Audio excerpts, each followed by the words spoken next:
सहयोग में जमना होता है, जो कि जैसे एक पौधा होता है और उसकी जीवंत क्रिया होती है, उसे जमाना पड़ता है।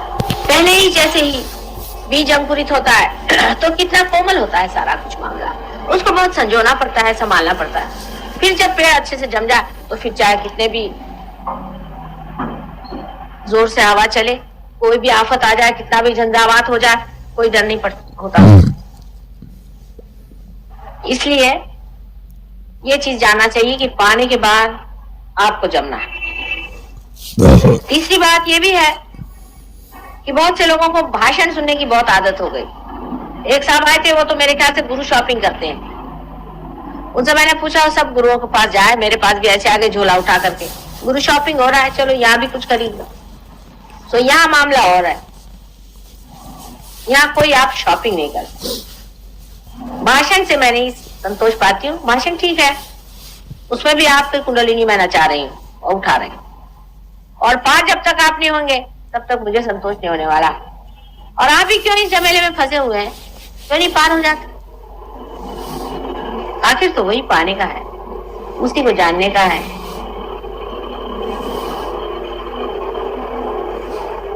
लेकिन सहयोग इसीलिए नहीं जमता है कि लोग चाहते हैं कि माँ को पैसा दे दो, कुछ तो भी करो, ऐसा वैसा कुछ करा दो, छुट्टी करो। अरे गुरु ऐसी करते हो, माँ को आप यहाँ पैसा नहीं दे पाते। माँ को आप जीत नहीं सकते जब तक आप पार नहीं हो और उसमें जमे नहीं। ये दो चीज होती है, लोग नहीं चाहते, वो सोचते हैं भाई चलो ये तो मेहनत की चीज है। पार होते वक्त तो कोई आपको मेहनत नहीं करनी, उस वक्त नहीं, पार होने के बाद आपको जमना पड़ता है, और जमना चाहिए।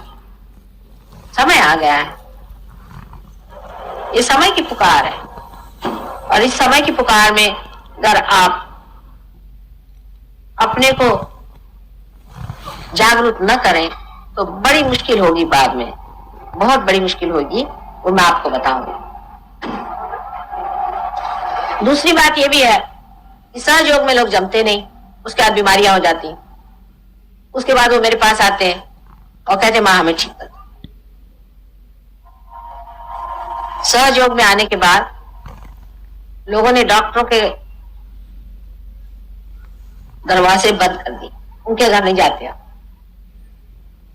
सब तरह से ठीक हो सकता है, पर एक बात है कि अपने को जानने के बाद अपने में उतरना पड़ता है,